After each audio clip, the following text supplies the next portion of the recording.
6학년 사회 2-2단원 일상생활과 민주주의 12차시, 13차시, 14차시 총 3차시 내용에 대해서 한번 알아보도록 하겠습니다. 자, 먼저 민주적 의사결정 원리에는 어떤 것들이 있는지 알아보도록 할게요. 자, 민주적 의사결정의 원리는요, 크게 두 가지로 이야기할 수 있습니다. 첫 번째는 대화와 토론입니다. 대화 토론이란 무엇이냐면 서로 의견을 주고받으며 이야기를 나누는 겁니다. 그리고 두 번째가 바로 양보와 타협입니다.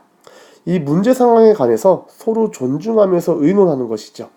자, 그래서 민주적인 의사결정 원리, 대화, 토론, 양보와 타협으로 생긴 문제를 해결하면 관계가 없는데 그 문제 해결이 어려울 때는 최후의 방법으로 우리가 선택하는 것이 바로 민주적 의사결정의 원리, 다수결의 원칙입니다. 자, 다수결의 원칙은 다수의 의견을 따라서 문제를 해결하는 것이죠.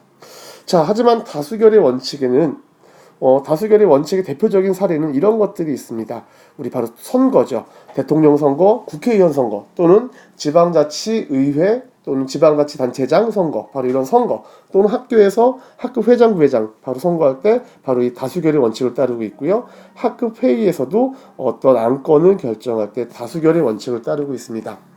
다수결의 원칙은요, 이런 장점을 가지고 있는데 쉽고 빠르게 문제를 해결할 수 있습니다. 하지만 꼭 우리가 다수결의 원칙을 적용할 때 주의해야 할 점이 있는데 바로 어떤 점이냐면 다수의 의견이 항상 옳은 것은 아니에요. 따라서 이 다수의 횡포를 막기 위해서는 소수의 의견도 존중하고 경청하는 태도가 반드시 필요합니다. 자, 이렇게 민주적 의사결정의 원리, 기본적으로는 대화와 토론, 양보와 타협을 하지만 이렇게 해서 문제를 해결하기가 어려울 때는 바로 다수결의 원칙이라고 하는 민주적 의사결정 원리를 따른다는 걸 기억해주면 좋을 것 같습니다. 자, 이번에는요, 그런 민주적 의사결정 원리에 따라서 문제를 해결해가는 과정을 한번 알아보도록 하죠. 자, 민주적 의사결정의 원리, 다수결의 원칙인데요. 제일 먼저 문제 확인을 통해서 문제를 결정해야 됩니다. 예를 들어서 급식 문제인데 항상 한 친구가 급식을 맨 마지막에 먹습니다. 그래서 이 친구가 내가 먼저 먹을 거야 하면서 문제를 일으키게 되는 거죠. 자, 그럼 왜 이런 문제가 발생하게 됐는지의 그 다음 단계인데요.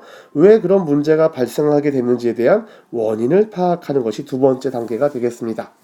자, 문제의 원인을 파악하게 됐으면 그 문제를 해결할 수 있는 방안을 탐색해야 되겠죠. 뭐 버섯 순서대로 먹어요, 또는 모듬 순서가 좋을 것 같아요 하면서 문제 해결 방안을 탐색을 하는데 이때는 각각의 해결 방안의 장점과 단점이 무엇인지 토론을 하겠죠. 바로 이때 우리가 대화와 타협을 통해서 합의를 하는 거죠. 하지만 이런 문제 해결 방안을 탐색하면서 토론을 하는데 합의가 어렵다 할 때는 바로 민주적 의사결정 원리, 다수결의 원칙을 활용합니다. 결국 문제 해결 방안을 결정을 하게 되겠습니다.